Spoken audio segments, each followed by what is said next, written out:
感恩魔法100日挑戰第49日。今日我嘅目標係要創造空間。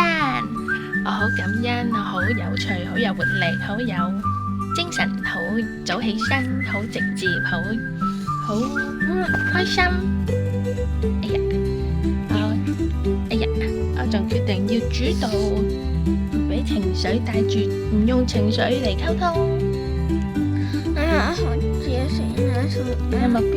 我嘅目標係要同佢返學食嘢。食嘢啊！咁樣可以食嘢，可以瞓覺，可以食，可以有三文治，有食，可以瞓覺，有一想有二想。一想二想係咩嚟㗎？因為冇諗到第二個人。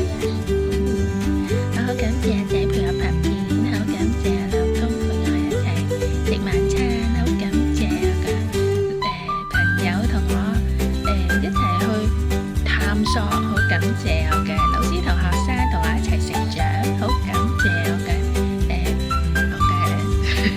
老師話俾我知呢個世界有幾大，感恩魔法令到我哋生活得越嚟越進步。有個啦，好似又